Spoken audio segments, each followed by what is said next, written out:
There's something cool about being a wrestling fan. When you've been watching wrestling for as long as, God, since back in like the 90s, you've seen how wrestling has changed. You've seen how progressive things become from the Attitude Era to the, I guess, I don't know what they called the era before the PG era. Just that middle area, and then you have the PG era. The Ruthless Aggression era? Ruthless Aggression, yes, that's what I'm looking for. From all those three eras, it's cool along the way when you start to get someone interested in wrestling. And once you start filling them in on some of the stuff, the stories that come back put you in a better mood. They put you into a mood where you can feel like, you know what, let me educate you on what wrestling used to be like. And it's really cool because today, this is a different kind of cast. We're not doing a best or worst thing. This is more of it's more of a feelsy kind of thing. We have old versus new in a sense. Me and Nikki, by the way, yes, welcome to the Haymakers. I am, of course, your host, Toon. And we have Nikki. Good evening, everyone. Man, Nikki kind of just phoned his way in. He's kind of the anonymous Raw general manager right now. I phoned it. It's funny because I'm on my phone.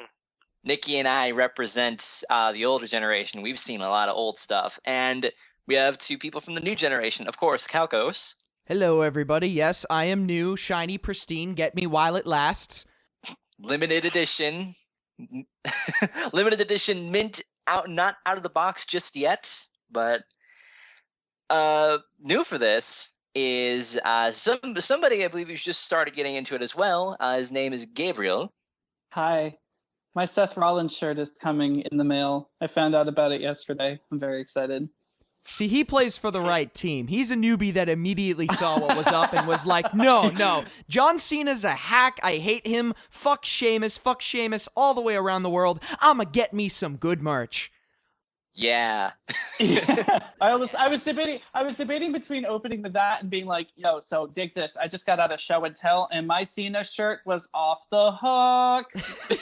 Something like that. So it's funny, like Gabe is actually a good personal friend of mine. I've known him for a little over a year, and I found out that he got into wrestling a couple of months ago because he just started randomly messaging me about wrestling, and I was like, where the fuck did this come from?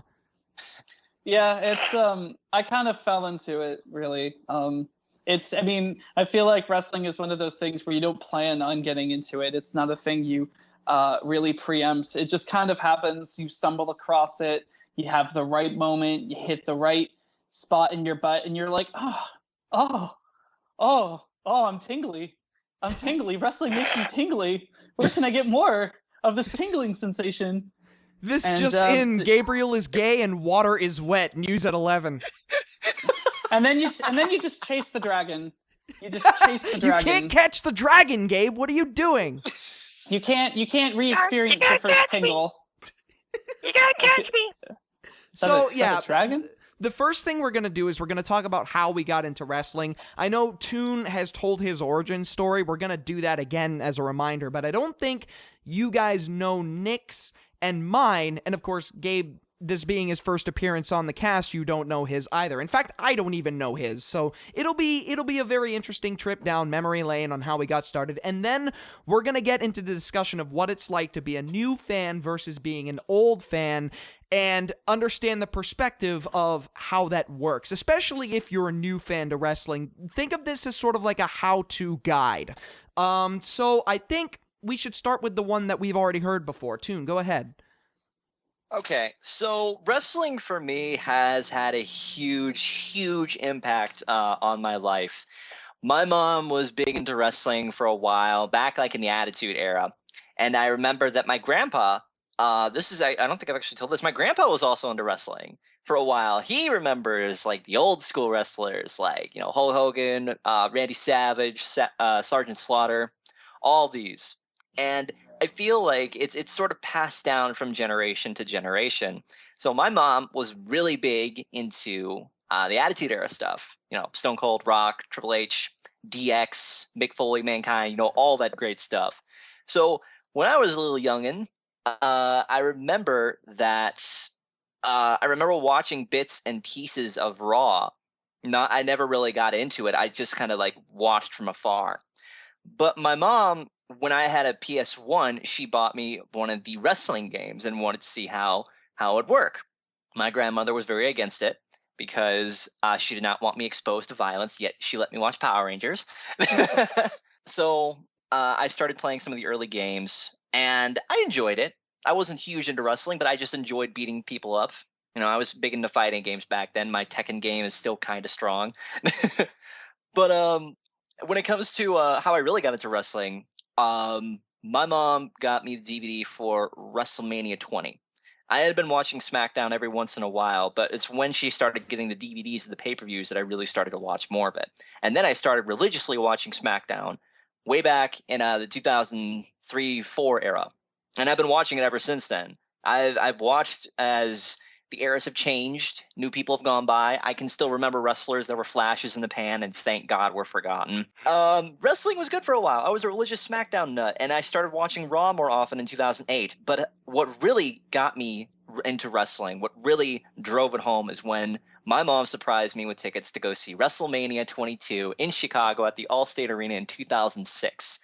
Wow. That was one of the best moments of my life. Seeing, just being there, actually being there for my first big wrestling event was WrestleMania. And I was so amazed by just like how the crowd got into it, how I was getting into it, seeing all the wrestlers, seeing like the entrances, the spectacles. I felt WrestleMania was probably the best place to do it. So every few months, when it came to town, my mom and I would go see wrestling events. And we kind of stopped after a while because, well, the Allstate Arena is kind of shitty, and you'll find where they actually do the pay-per-views, they have much better setup there. But wrestling, I've been watching wrestling since then, and it's, as I said, it's really cool to see how the eras have changed and how John Cena has kind of remained the constant throughout all of that as new people have come and go. All right, I think Nikki should go next. Okay. Well, basically, throughout most of, like, I didn't pay attention to the Attitude Era at all. Wrestling really wasn't anything that I was interested in at that point. The very first thing that I saw from wrestling, though, was in, I want to say, like, mid-2000 or so. I was at my friend Jonathan's house, and we were just, playing some N64, being all kids and stuff. And he says he wants to show me something. So we go out to the living room, and he pulls out this old VHS. Well, it wasn't an old VHS at the time, but it was like one of those ones where they use it to tape something that was on TV. Oh God! That's totally. Oh boy! Whoa, Jesus! That lag though. He sounds like a chainsaw. Jesus Christ, Nikki. Oh. I can't understand. Oh, sorry. Okay, all right, keep going. Okay, am I good now? Can we keep that? Yeah, we'll keep that. Go ahead, Nikki. Okay, so what it turned out to be was this pay-per-view from an ECW show. I have no idea which one it was. I have no idea when it took place. But I do know that Rob Van Dam was, I believe he was the television champion at that point, and he was fucking cool. Like, he was really, really, really good at that time. And I watched that, and I was just like, this is so freaking cool. I love this. And unfortunately, I tried to watch the ECW TV show, but at that point, or by the time I got to see it, it was already running out of money and kind of going out of business, and also RVD had an ankle injury, so he wasn't on there. So it kind of faded away by like a year later, and when I found out that it was gone, I was just like, oh well, what a shame. And then I kind of just stopped watching wrestling in any form. Like, I didn't really jump to WWE or anything. I was just kind of done with wrestling. And until about 2006, when my dad married this girl who had 5 kids, and 2 of them were huge into wrestling.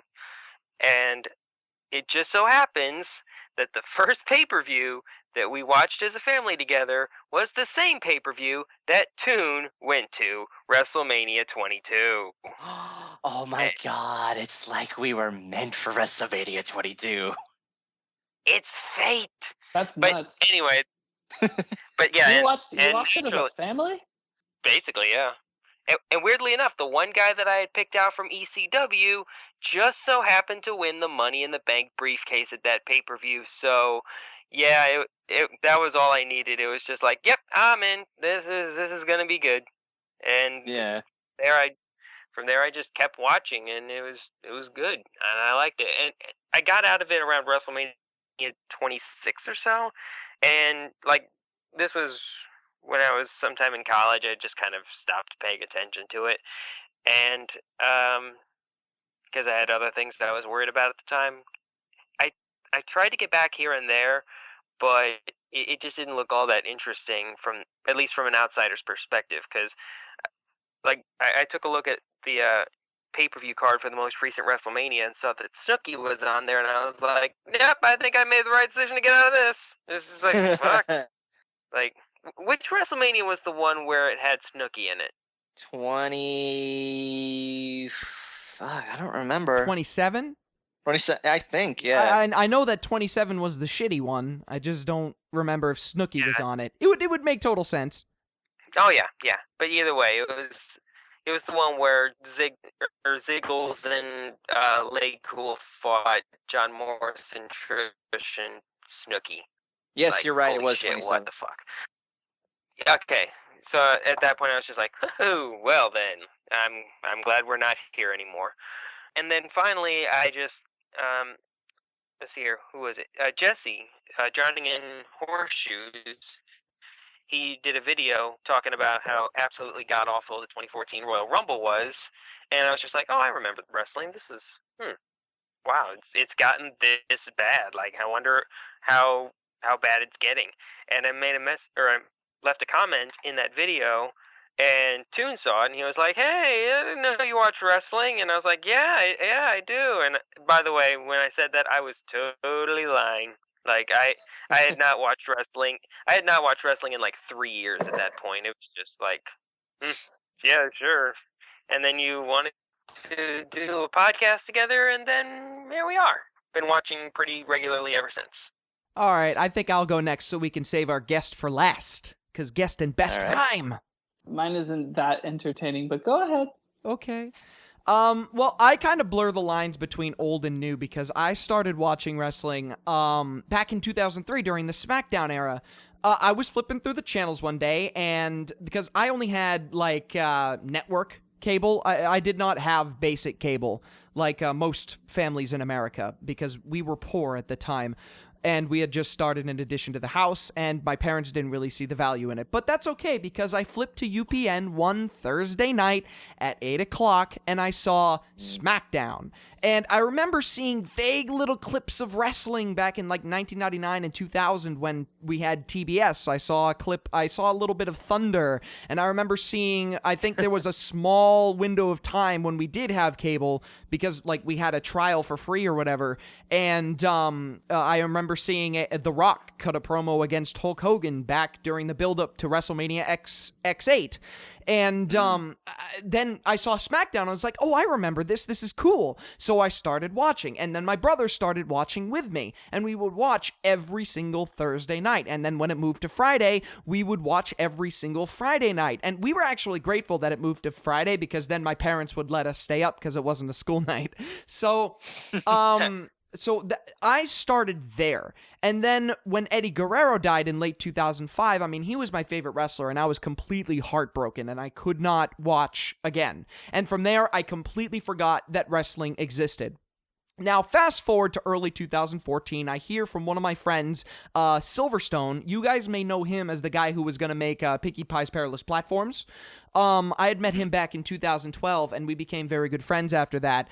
And he was talking about this character, this dude from wrestling that everybody was talking about at the time, named Daniel Bryan. And from there, I got curious, and so I watched WrestleMania 30, and I was blown away. I didn't realize that wrestling could really get that good. I loved all of it. And I mean, I started as a mark. Like, keep in mind, I started as a Sheamus fan.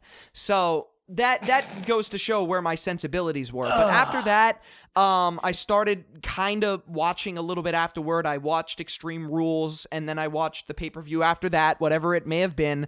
And eventually I realized, okay, I love this, and I want to learn more.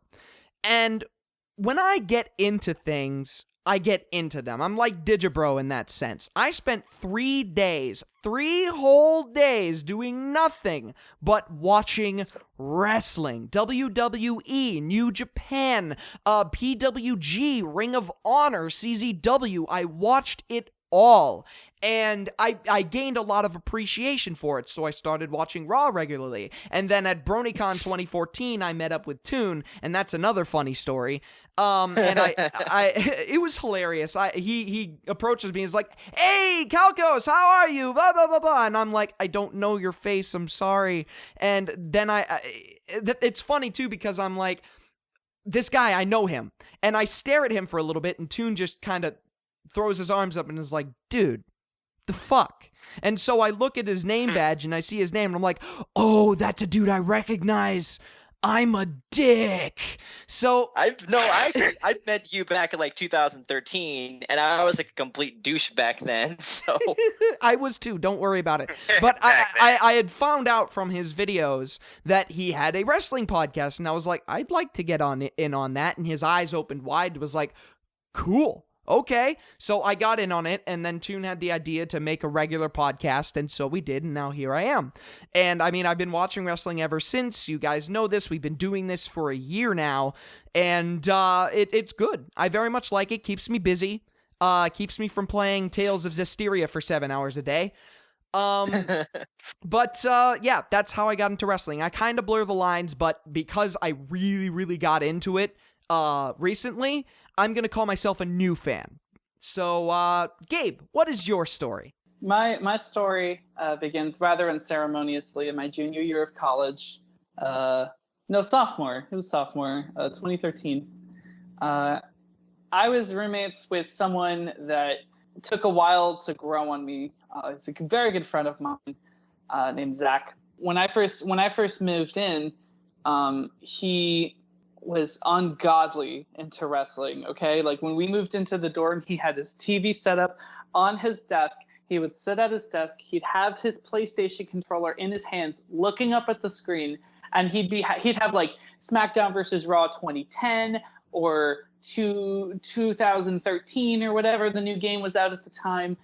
He would be playing that, and then he'd have his earbuds in, and he'd have his MacBook open on his computer, and he'd be watching TNA clips, or he'd be watching fan-made music videos, or he'd be watching clips from last night's Raw.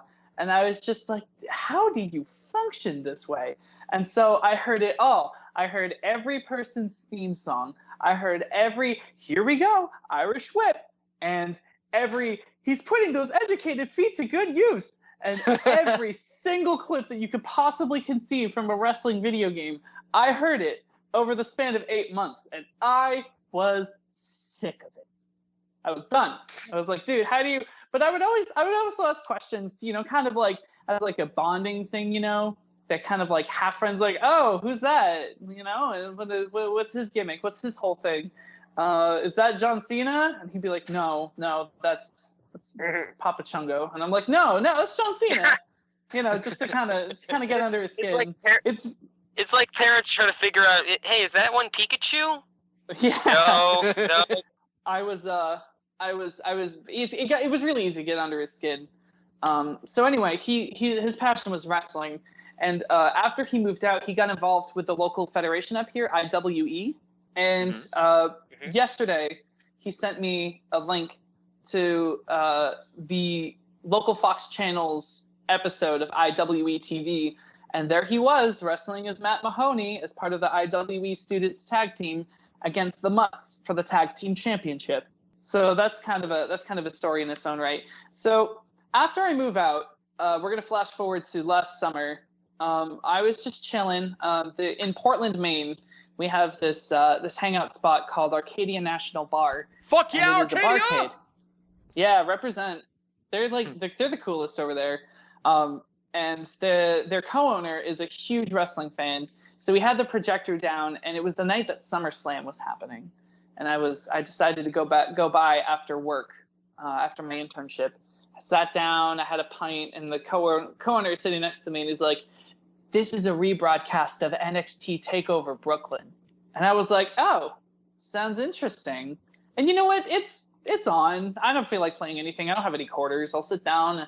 We had a drink, and I watched the Vaudevillains wrestle whoever they were wrestling that night, and they were so cool. The Dubstep Brothers. I was like, yeah. So I was just taking it all in bit by bit, and then Sasha Banks and Bayley had probably the best wrestling match of the year, and I was like, you know what? Okay, I can see why people watch it. Like, my interest was slowly growing as the night went on, and then SummerSlam started, and like people were going through. You know, I heard some themes I recognized. I was like, okay, yeah, this isn't that bad. Okay, all right, yeah, and eventually, by a certain point in the night, I had enough alcohol in my system where I was picking my favorite wrestler based on who was hotter. Dolph Ziggler beating Rusev, I was happy about. And then we met the man of my life, my husband, the one, the only, the man, Seth Rollins. Oh. The architect of my wiener. The architect of my wiener. You would not believe how attracted Gabriel is to Seth Rollins. I have to hear this shit all the time. I was don't really say. So he wrestled John Cena, and by like that point I was like, come on Seth, like I was remembering their names, and I was like getting into the match, and every time he kicked out at 2 and 9 seconds, I was like, no, God. And then every time and remember he was wearing that white like the white and gold thing, and it was just like that was my phone background for a month.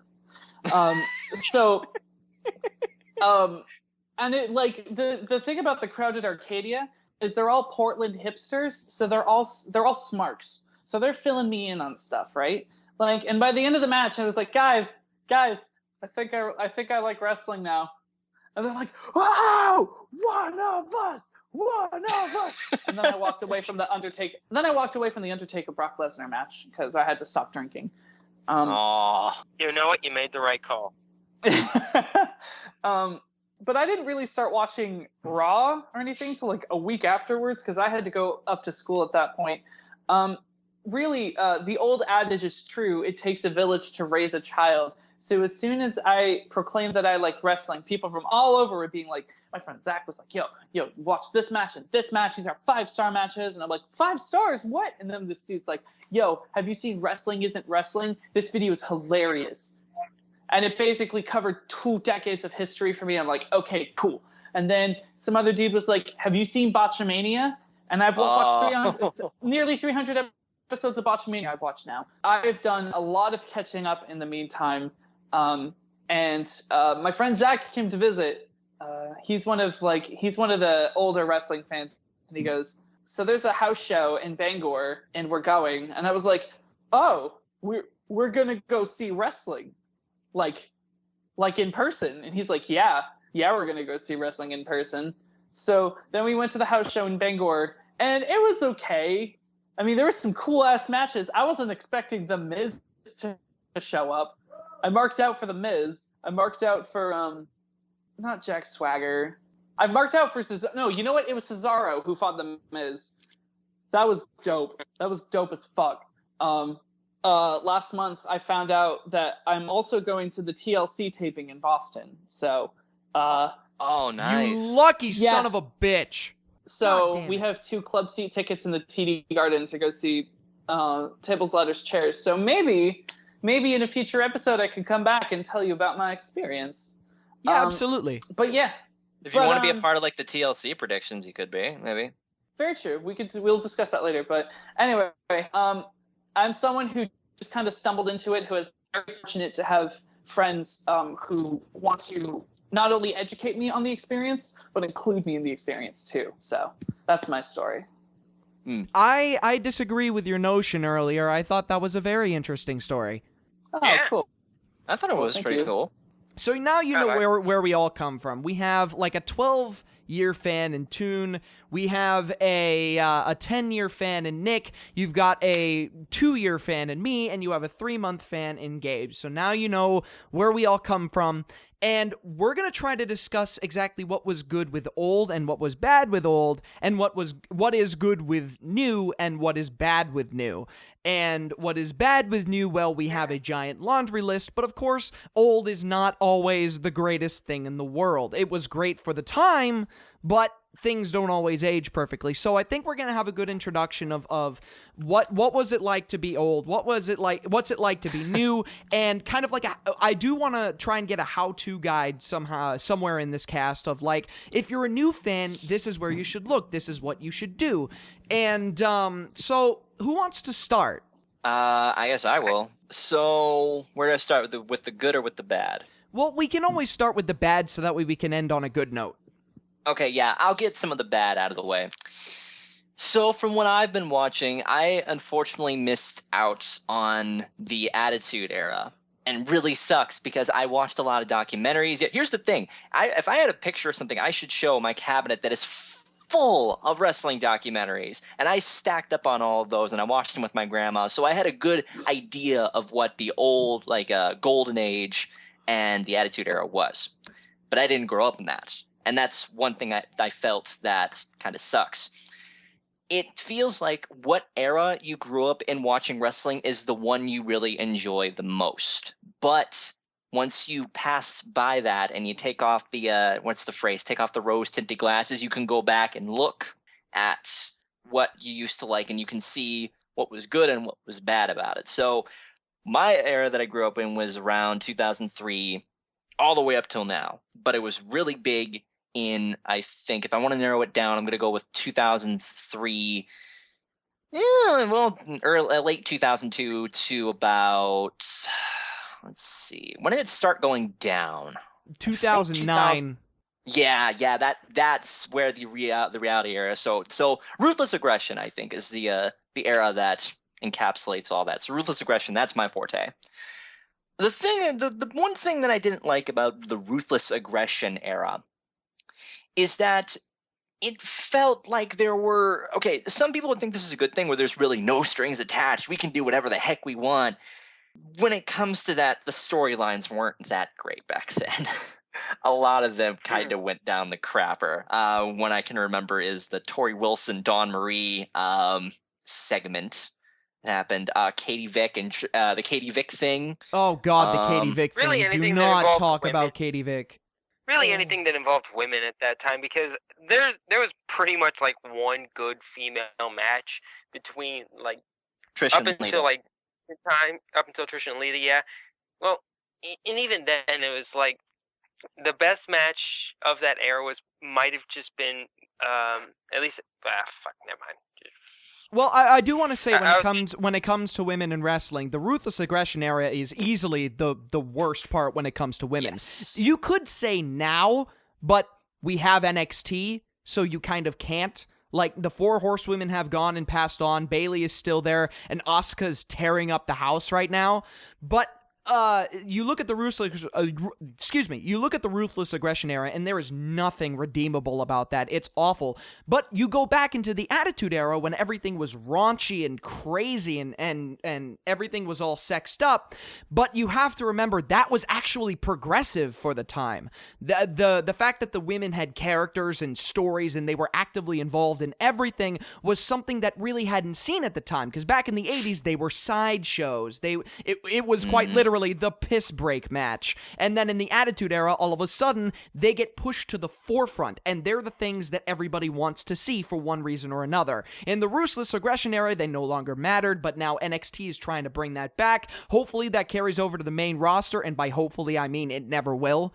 But that is definitely one thing. And another point you actually raised that I want to elaborate on for new fans, you have to get over the undisputable fact that no matter what is happening on your screen, no matter what match you're watching, no matter what wrestler you like, that wrestling at its very core is dumb.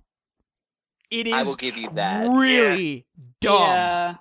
Yeah. If But- you look back on some of the Yeah. storylines that they went off with, and you can look, we easily could make like the top worst storylines that they did back in the Ruthless Aggression era. There was Now- chock full of them.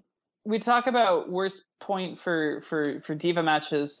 What era do you guys consider WrestleMania 25 to be in? Ruthless Aggression, no question. Ruthless Aggression. Ruthless Aggression. Okay. Oh That wait, was sorry, no, the- I not see where this WrestleMania is 25. going. I'm sorry, WrestleMania 25 is PG era. I apologize. Okay. Yeah. So if we're a case could be made for the PG era because they had a 25 woman Royal Rumble and a man in a pink dress won it. Oh, I forgot about that. A lot of remember people, that. a lot of people still hang that on Santino Marella. You shouldn't give that. You shouldn't really put that transgression on Santino Marella because he was just doing his wasn't job. I wasn't No, putting if that I'm- if- transgression on him. I was putting that transgression on whoever the fuck thought it would good idea to further tarnish and demean the Divas Championship by not even giving it to a woman. Yes, if I may go off of that. When I heard that they were bringing back the Battle Royal, I'm like, okay, this is going to be great. It's going to be like a mini Royal Rumble. And one of the people that they brought back that was a big deal, if anybody remembers the name Tori Wilson was a huge name back in like the Ruthless Aggression era. She was the shit. Like if I may go to WrestleMania 20, the one that I was first introduced to. WrestleMania 20 and WrestleMania 22 have good and bad aspects for the Divas division at the time. On one hand, for WrestleMania 20, if I may go off on this just a little bit, on WrestleMania 20 you had a Divas match with I think Victoria and Molly Holly, and the loser got their head shaved. And on the other hand, you had this evening gown tag team match with, I believe, Tori Wilson and Sable versus Stacy Keibler and Miss Jackie. So That sounds exactly right. Neither of those were really good. In WrestleMania 22, you had Trish Stratus versus Mickie James, which was Mickie a great James. match. Mickie James, that was, oh my God. That's the one good thing I also remember. Mickie James got away with so much shit in the Ruthless Aggression era. There was some creepy shit going on there, and I thought that was cool. But also, on the other hand, at the same time, on that same pay-per-view, which I was exposed to and I wish I wasn't, was Tori Wilson versus Candice Michelle in a Playboy pillow fight match.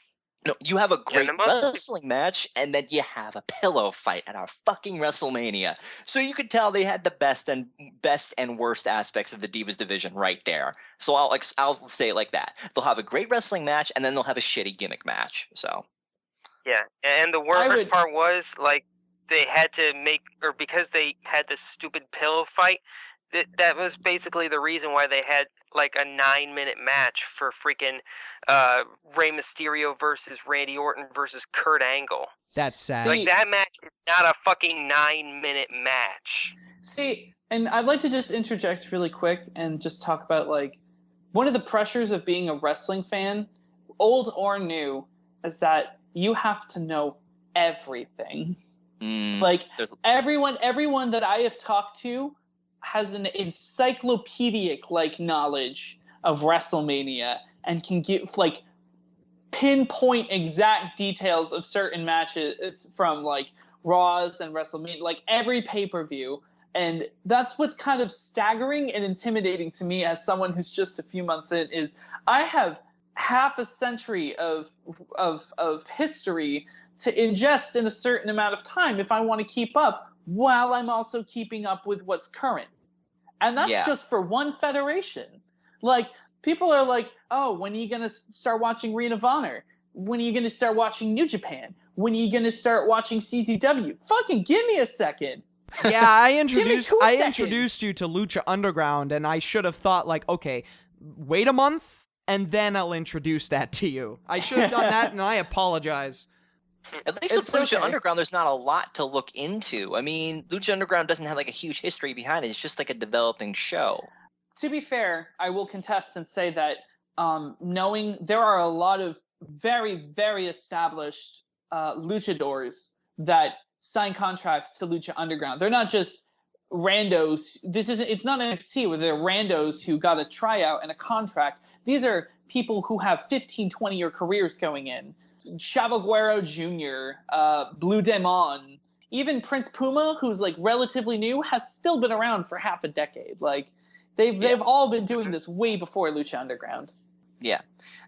So other than like the bad points of the Ruthless Aggression era, the good points about that is that was some really fucking good wrestling. The stories may have been shit, but there was some really good wrestling going on there. There were fewer limits when it came to some of the wrestling and the things that they get away with. You'd see chair shots, you'd see blood, you'd see pretty brutal shit going on. You'd see WWE taking like more chances, but that's in a side note, it's also kind of a bad thing because they've cut back on that. Some of the stuff that happened in the Ruthless Aggression era, if you look at some of the DVDs or listen to some of the commentaries or documentaries, some of the wrestlers will say, yeah, that took a few years off my life. Like some of the, for example, with Edge, with all the TLC matches, that took off a lot of years for him.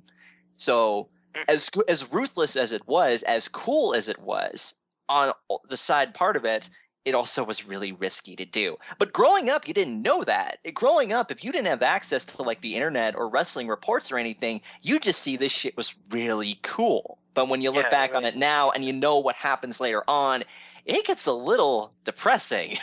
Can I go next? Yeah, sure. Okay, cool. So I'm coming into this from the PG era, as you all have dubbed it. Right now, I will say right now it's the reality era, not the PG era. The reality era. Okay. What's the difference? The difference is that in 2008 they officially switched their rating from TV 14 to TV PG, which is why it's called the PG era. And then CM Punk in 2011-2012 with his kayfabe breaking promos, and with the fact that it was easier than ever to get insider info, again outside of kayfabe. Now it's called the reality era because we're closer to the inside personalities and insider info than we ever before. That's the difference. Okay. Yeah. It says here the Triple H acknowledged kayfabe is dead. Okay. So being purely in the reality era, I'm seeing storylines that are super weak and don't really have a lot of direction. Like the Divas Revolution has absolutely. What are you doing with that?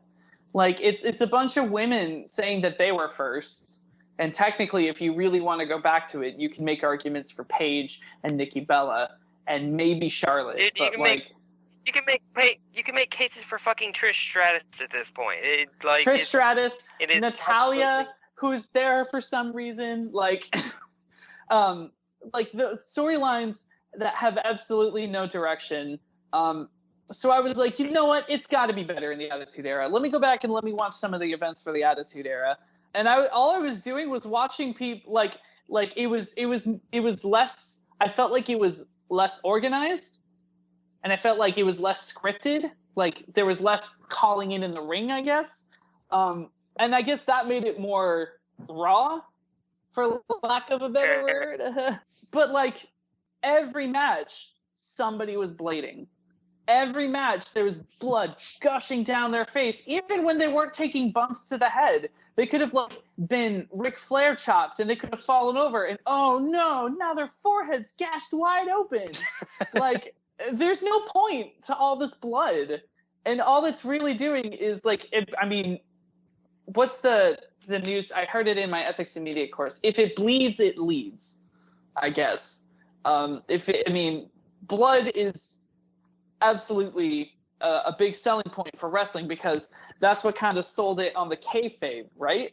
I watched the Hell in a Cell, which is a gimmick that doesn't really have a place in the reality era, I don't think, because a lot of it relies around the illusion of certain danger, which it's not a thing anymore because they're trained professionals and they know how to not take bumps and all that stuff. So it's I feel like those kinds of matches really don't have much of a place anymore.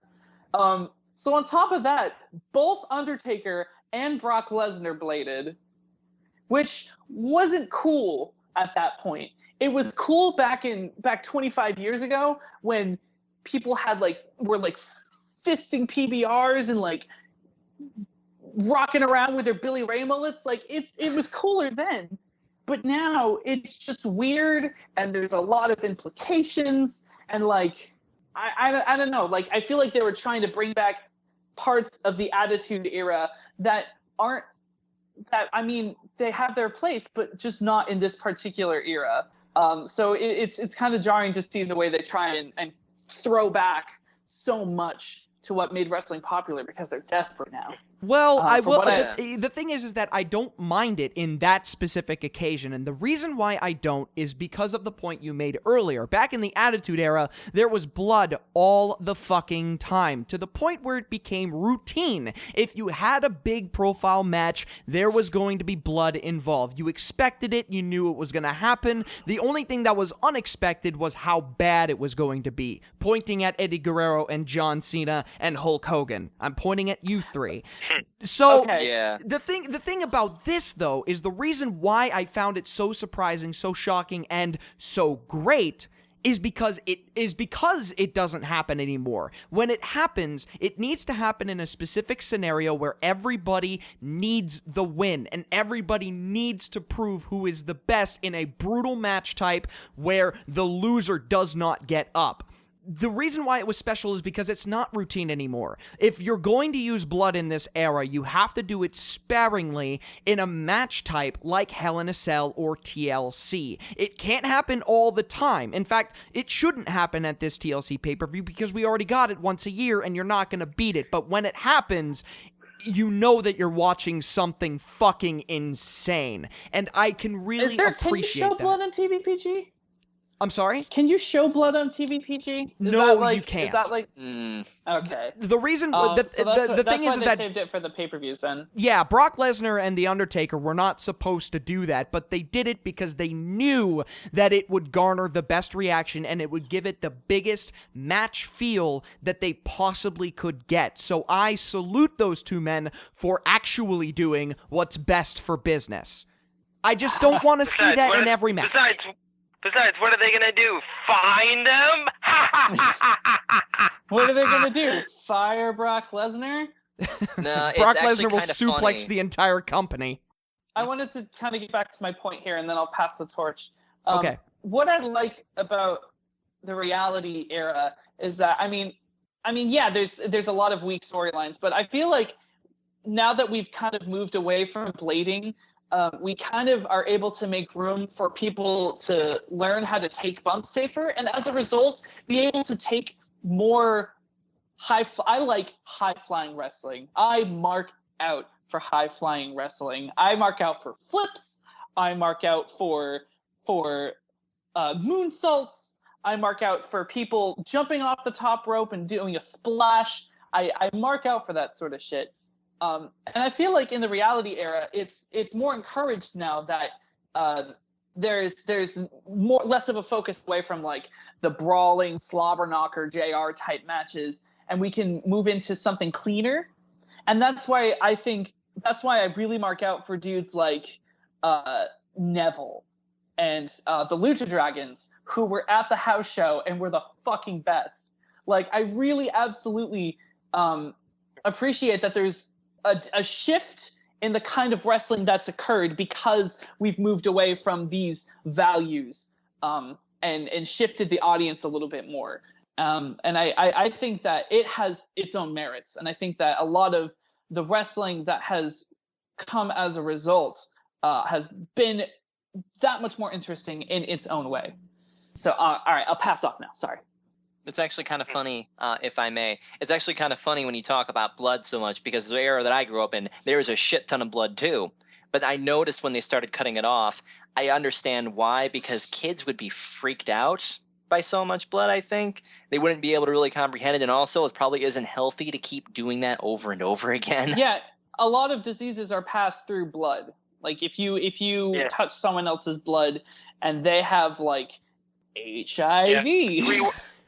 Yeah, that's like 3 words. Abdullah the Butcher. Yeah, Abdullah the Butcher, fucking Billy Bob Orton, both of them had hepatitis C, and neither of them informed their opponent. By the way, Billy Bob Orton was cut and put blood on The Undertaker. Okay, This happened, and Undertaker did not know that Orton was infected. Thankfully, Oh, the Undertaker God. did not contract hepatitis, so he's good. But you do bring up a good point about the diseases, things like HIV, things like hepatitis, things like basically anything, dormant diseases that you can't see. So I totally understand that. In fact, this is the reason why if referees see any blood, even if it's a little tiny pinprick, they have to put on surgical gloves. The other thing you won't see how insane some of this shit will get when it comes to like the chair shots. Because back in like the Ruthless Aggression, you'd see chair shots all the fucking time, headshot after headshot after headshot. If you look at Mick Foley versus no, sorry, not Mick Foley. Was it Mick Foley? Okay, whatever. Mankind versus The Rock at the Royal Rumble 1999, I think. Yeah, 1999. The I Quit match. It's chair shot after chair shot after chair shot. You won't see a single chair shot to the head. Anytime a wrestler brings out a chair, they do the same thing. First, it's right to the gut. They drop down, then to the back, over and over and over again. And the one time that they decided to bring it back was during Triple H versus Undertaker, and both of them got fined for it. That's not true. SummerSlam, Jon Stewart used a chair. No, I meant to the head, like headshot. Oh, fuck. Never mind.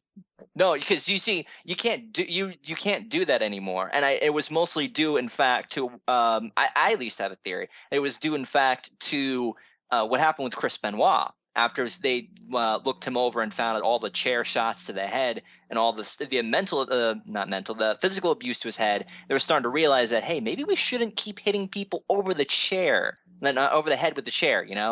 You don't see that anymore, and there's more safety. There's more safety involved because they threw caution to the wind back then. And if they're taking bumps, then it's entirely accidental. Yeah. Well, the bumps aren't accidental. What you mean are the injuries. Because we're having this podcast now, we have to talk about it. Seth Rollins is now injured with a torn knee, out for at the most 9 months. Hopefully he can do a John Cena miracle comeback. But it's the tiny little things sometimes, the tiny little mess ups that happen that can put someone out of action, if possibly indefinitely. Edge was put out of action indefinitely for a very small niggling injury. Granted, that was on top of a whole bunch of other injuries, but still. Tyson Kidd, a small little slip caused a neck injury that should have killed him, and now he's out possibly indefinitely. Seth Rollins is out, Hideo Itami is out, Sami Zayn is out. These people back in the Ruthless Aggression and Attitude eras would not have been out. They would have been on their feet in a month at most. The only exception was Stone Cold Steve Austin. He had to be out because of a neck injury that happened in 1997, and even then he wasn't out. Even then he was appearing on Raw every single week.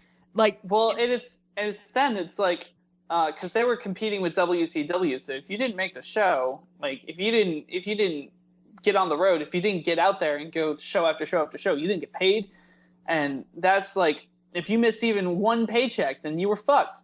You were absolutely screwed. This is why I hate it when people call wrestling fake, because, yeah, it's scripted. Yes, there are predetermined results and predetermined spots, but the injuries are real, and no athlete besides football players get injured with such frequency as professional wrestlers. No one. The injury and death count in wrestling is astronomical. All right, the amount of wrestlers that have died in the ring, that have died as a result of injuries sustained in the ring, is off the charts. It's insane. So if you're a new fan and you see stupid shit, you have to be able to appreciate the fact that the stupid shit that you see hurts. These wrestlers are putting their bodies on the line for simple spots that are meant to entertain you.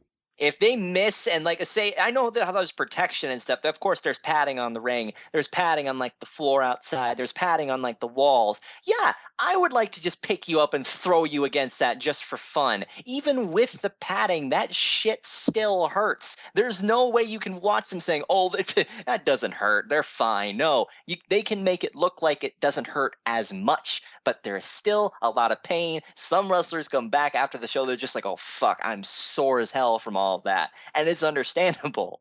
I had no idea what was under the ring. So when they tore it up at Hell in a Cell, I was like, ow. Yeah, it's plywood with springs on it, and it used to be worse. Like, actually, they added the extra cushiony padding a couple of years ago.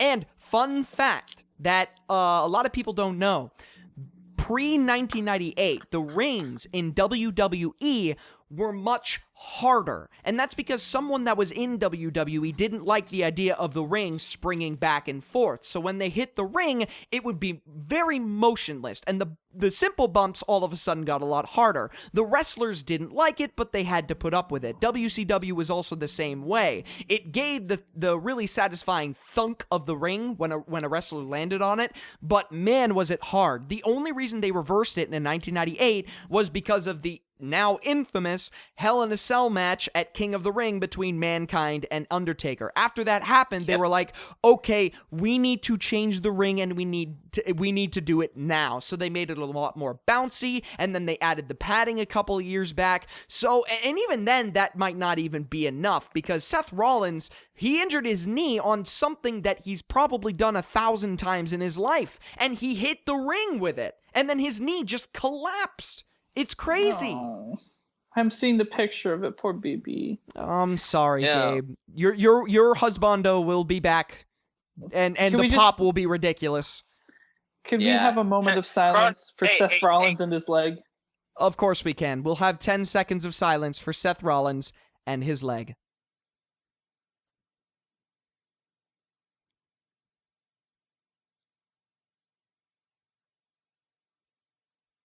I love you, baby. Please recover soon. And then Roman Reigns' theme hits, and then he takes the fucking title. Roman Reigns!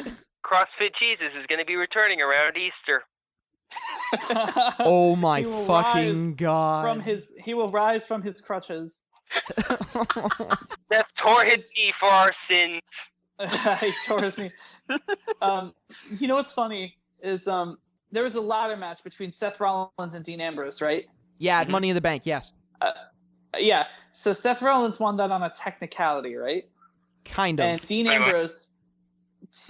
Ambrose cut this promo that didn't make the pay-per-view about how people lose their jobs over technicalities and how people lose money and can't afford their kids college or food or whatever on a technicality, and how that there was no justice, and then he would continue work so he could win the belt, not on a technicality, but cleanly. And now Seth Rollins is being forced to vacate his belt so that someone else can win it on a technicality. That is oddly prophetic. It is the most heel thing you can do. Seth Rollins is in his cot or whatever, being like, get it now, Roman. Yeah, and weirdly enough, like, the only way it could be more heel would be if Sheamus just said, you know what? Like, there's no champion, so I'm going to cash in. Like, I'm going to cash in and... I'm going to cash in, join the Authority. He might as well at this point. Like, who would it hurt if he cashed in at the moment and just held it for, like, the next couple of weeks? It would hurt me. No, it would hurt my soul. So, anyway. He's Money in the Bank holder. He's got to hold it at some point. He might as well hold it for 2 weeks and then have Roman win it at Survivor Series. Oh, from there we're right, just... Let's save our predictions for the episode. Okay, fair enough. One thing I also want to talk about is that it's something that Stone Cold has brought up countless fucking times on his podcast for a long time, is that when you compare old versus new, old was way better at a concept in wrestling that for some reason WWE doesn't like very much. Selling.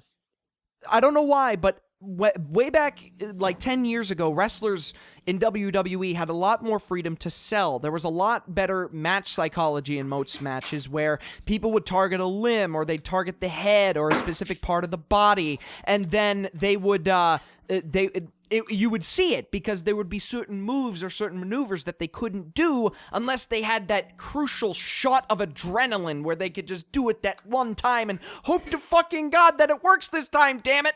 that's why I really appreciated at Night of Champions with the match between Kevin Owens and Ryback, where Owens would target Ryback's arm, and he wouldn't be able to do certain moves unless it was that shot of adrenaline. And then he couldn't properly pull off the shell shock, which allowed Kevin Owens to rake the eyes and then roll him up for the win. I really appreciated that, and I'd like to see some more psychology in selling, but WWE insists on making everyone a goddamn superhero. Like, for example, going back to the Money in the Bank ladder match, Seth Rollins puts Dean Ambrose against the barricade once. He does it again, and then he pedigrees Dean Ambrose on a pile of chairs. At that point, the correct thing to do is have Seth Rollins saunter into the ring, walk up the ladder, and retrieve the championship. But no, of course, Ambrose has to get up from that shit and rush up the ladder and counter Rollins. And in my mind, I'm not going, oh my god, Ambrose was able to do it. In my mind, I was like, okay, if this is like a fighting game. If everybody's unbalanced, then there is no S-tier character that people can rely on, and it means that there's always going to be trash-tier characters, and there's always going to be the god-tier Sagats of Street Fighter 4, where you just can't win because they do so much damage, or they soak up so much damage. And that's what I feel about it right now, is the fact that they don't know how to sell. They don't realize that when something happens, you need to lay down for it. You can't have this superhero booking that happens all the time. And of course, the number one target when it comes to this is John Cena, where he gets up from fucking everything. Hi, Nexus. Nice to meet you. Roman sleeping. Oh, that was so good. Roman sleeping. I love that part sleeping. too. Roman is kind of like the new Superman that they're trying to make him out to be, and it's not really working as well.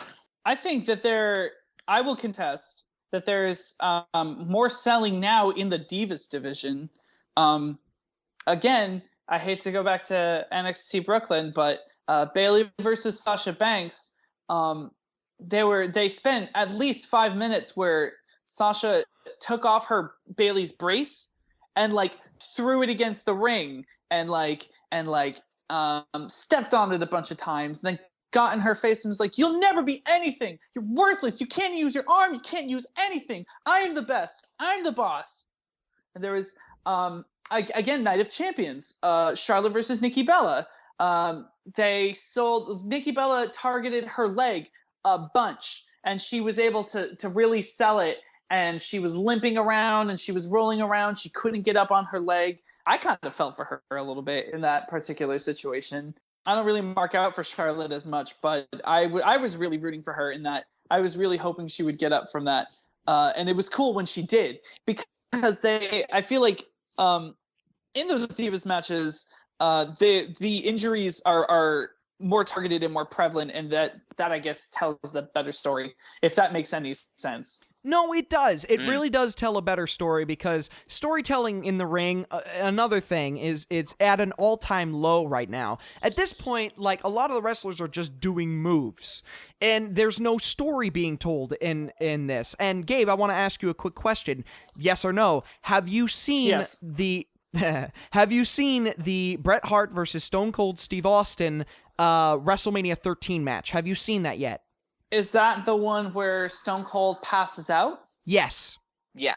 Yes, I have seen it. Good. Now you know the difference between a match where everybody is selling and everything, and everybody's telling a great story in the ring, not promos, not build-up, in the fucking ring. You know that is the Bible of storytelling, and then you can compare it to the product today, and we don't really have any matches that can stack up. Granted, that WrestleMania 13 match is arguably the greatest of all time, but nothing really gets there. There's nothing there that really involves. I've seen a lot of 5-star matches, but the CM Punk John Cena Money in the Bank 2011. Oh my god. We have discussed that match at length many times. It was like a breath of fresh air at the time. We're rambling. Yeah, we Guys, are we rambling. Who's next? Who is next? What's on deck? We completely went off track. What are we talking about again? Well, we're talking about the era that we grew up with and what we liked and what we didn't. So I talked about the the reality era. Someone talked about ruthless aggression. Do you want to talk about PG at all, Cal? Well, the thing is that PG and reality era are kind of intertwined, although there are specific differences. PG era, I like to call it the unwatchable era. Sure, there are bright spots, Undertaker versus Shawn Michaels at both WrestleMania 25 and 26. And yeah, Jeff Hardy's run as the WWE Championship was great. You saw CM Punk win the Money in the Bank briefcase twice. You saw 2 very high-profile, very emotional retirement matches. But then you have shit like Santina Morella. You have shit like the anonymous general manager. You have shit like fucking dancing competitions with Vladimir Kozlov. You have wrestlers getting buried and never being able to go up against the Cena machine, like with Cena versus the Nexus. You had people leaving the company in a huff because they weren't getting what they either deserved or, in WWE's defense, what they wanted selfishly. You had a very high rotation of wrestlers between 2008 and 2011, and only now are you seeing people go and stay there, because the work environment, while it kind of sucks, definitely the safety that we talked about earlier comes into it. But the PG era is the unwatchable era, as there are good things in it, but as a whole, it is dog shit. Like, there's a reason that I got out of wrestling from, like, 2009 or so until about 2014, because professional wrestling around that time was subpar. It was not the greatest. And Hardy coming up was great, and CM Punk coming up was good. Kennedy was kind of towards the beginning of that, but I really liked Kennedy. There was a lot that they could have done, but it was just. It was the era where they really tried to make it more about the entertainment than the wrestling. And there's some parts of that entertainment that were pretty awesome. I'm gonna say it right now. I don't care. So God help me, strike me down. I really liked what I've seen of Saturday Morning Slam. That was hilarious. Okay, so you have a match between Sheamus and McGillicuddy. Curtis Axel now. Curtis Axel, okay. So Sheamus sends Curtis Axel through the ropes in an Irish whip, and then gets out of the ring and like goes and chills and talks with like the announcers, and Curtis Axel is still in the Irish whip. And it goes to commercial, and it comes back, and he's still in the Irish whip, kind of like running back and forth. And Sheamus comes up, he's like, "Hey man, have some water. It's okay." You can't tell me that's not funny. It's not entertaining. I agree. Saturday Morning Slam is a totally different story, though, because it was more focused towards it was a Saturday morning show, so it had to be very comedy focused. Like, there wasn't really any striking moves, there weren't any crazy bumps. It was all about being funny. So now, should we go back and rewatch some of those old episodes of Saturday Morning Slam just to like talk about them in like a particular episode? We may have to. We should definitely do something like that. But to close, because this is going on an hour right now, there is just one more thing that WWE doesn't do now, unless they're forced to, that they did a lot back in the Attitude and Ruthless Aggression eras. And that is the story of the Rising Underdog. Now, the biggest story of the Rising Underdog that we have over the past couple of years was Daniel Bryan. But I cannot give WWE credit for that. That was credit to the fans. The fans took over the show and told WWE that the only way we will stick around is if that strap goes on Daniel Bryan. WWE doesn't do that anymore. Roman Reigns isn't a redemption story because it's been signaled from the very beginning that he was going to get the championship and you were going to like it, so help me God. And it's the same thing with wrestlers like John Cena. They keep trying to portray him as an underdog when we know that he's not. And there's no redemption stories anymore, which is why I find it hilarious that the best redemption stories of the last 10 years happened within the last year. And those were the redemption and rising underdog stories of Bayley and Sami Zayn. I don't know why they don't use this formula more often on the main roster, because if you can do it once in a year, you can make stars instantly. Gabe, I'm sorry that you did not witness these stories. You were just a little too late for it, but it was fucking a piece of magic when Sami Zayn, after risking his entire career, was able to beat Adrian Neville in a 5-star match to finally get over his transgressions and get over his nerves to win the NXT Championship. Even though you saw the match, Gabe, it was unbelievably great to, after a year-long buildup of Bayley being pushed to the side and being pushed away by the other 3-4 horsemen, that finally, after trying so many times and failing, finally, on the biggest stage that NXT has ever seen, she achieved her dream of becoming the NXT Women's Champion. All right, we have these underdog stories throughout wrestling history, and WWE doesn't want to capitalize on that. And I think that's a shame, because those are my favorite stories. We all love the underdogs. We all love characters like Frodo. We all love characters like Luke Skywalker. We all love characters of those scrappy little guys who can't stand a chance, and yet they say, fuck it, I'm going in guns blazing and I'm going to do it anyway. Because when Daniel Bryan won that championship at WrestleMania 30, when I saw him beat the odds and beat Batista and Randy Orton and Triple H, all of Evolution in one fucking night, and then I see him in the middle of the ring with the 2 straps going, yes, yes, yes, and you can see him looking up at the belt with the lights going around in the stadium, with the light glistening off of the belt into his eyes, and you can hear and see the roars of the crowd with them jumping up and down, raising their fist in outer admiration and celebration. And for that one night, just one night, you can look at those championships and you can look at the accomplishment that you have done and realize that, if only for one night possibly, you are the best wrestler in the world, and you had to work so hard and you had to fight for everything tooth and nail to get it. And then all of a sudden, on the main roster, we see Roman Reigns probably going to get the championship at Survivor Series, and if not, it's going to be in the near future, and we don't have that angle, and so the magic is gone. I don't like the fact that they don't do these redemption angles with lesser-known wrestlers, people like Neville or Cesaro, who still need that pedigree. And with a year-long build-up, they can make them into the greatest wrestlers ever, more so than they already are, but they're not, and I find that very frustrating. Does anyone else have that Lord of the Rings music in the background when Aragorn is like, but it is not this day? Oh, I kind of do. I had like some epic kind of music playing in my head because like Galgos gets into it. Oh, I loved giving speeches, man. Anyway, good talk. Good talk, folks. 5 things that every wrestling fan should take away. Number 1, wrestling is dumb. We get it. It's fine. Number 2, understand that as a wrestling fan, you shouldn't be pressured into knowing every single little detail that's happened in the past. Because granted, there's a lot of things that you can skip over.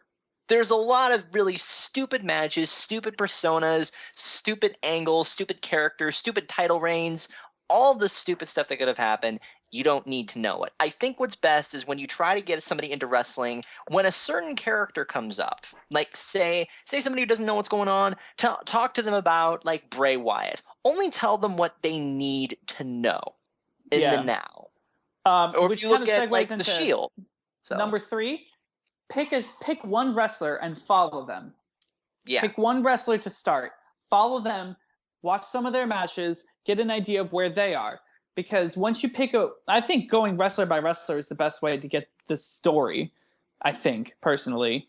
Rather than just trying to go at it all at once and watching complete pay-per-views, just pick one and watch their matches and go through. And trust me, if you're a new fan, we've talked about certain wrestlers a lot, so just pick one of the ones that we've talked about incessantly. People like CM Punk, people like Bret Hart, people like Steve Austin, people that have long storied careers that branch off and go into a lot of things. Follow just one, follow their matches, and then if you see another wrestler that they're facing that you're interested in, go follow them, see where they're at. And from eventually over the period of like a month or 2, you're going to know the entire roster of today. Just take your time. Number 4, your favorite era is not the best era. Exactly. It's as simple as that. I mean, whatever, like Toon said at the beginning, whatever era you grow up in is always going to be the best in your mind. But every era has its issues. It is not the best era. The only era that I can call the best era is probably the golden age of wrestling in the mid-'80s, because that's when everything kind of fell into place, and you had a lot of options for great wrestlers, great stories, and great promos and all that stuff. But even then, it's not the best. Why? Because it has Hulk Hogan in it. That's all I have to say about that. You can't let nostalgia blind you on what to what like everything else is. You can't let nostalgia be the main factor. Like, this is the best because of nostalgia. You can't go with that. No, number 5. If you can swing it, go see it live. Go see a live WWE or Ring of Honor. Just go see a live show, because there's a difference between watching it on TV and seeing it live and having the atmosphere. I think, because the atmosphere for a wrestling show is very much unlike everything other kind of show I've been to. That reminds me, I still haven't gone to a live show. Can somebody buy me TLC tickets, please? It's just a pipe dream. I know it's never going to happen. This is a good episode. Thanks, guys. Thank you for having me. And hopefully thank we can you do this again in the future. Yeah, absolutely. Thank you very much for coming on. We do have repeat guests every so often. I think I'll make more sense next time I'm on. Now that once I have a little bit more time to really get into it. I felt like I rambled a lot, but I had fun. So that's fine. Yeah, we're gonna have a more focused subject, but this episode I did want to talk about like what's good and bad in wrestling, old versus new, and our own perspectives as wrestling fans. Because if I want to add on a rule 6, you're gonna have your own favorites and your own perspectives, and other people's perspectives are not necessarily wrong unless they're a Young Bucks fan. Because if they're a Young Bucks fan, there's a 90% chance that they're a total douchebag. Yeah. That's all I have to say about that. All right. Take it away. Yes. Let the music play. All right, so guys, thank you very much for listening. Don't forget to like, favorite, comment, and check out our Patreon if you would like to throw us $1 or $2 each month. Also, put down in the comments what you think your favorite era was and how you got into wrestling. I'd like to hear your origin stories. So yes, please, thank you very much for listening, and we will see you next time.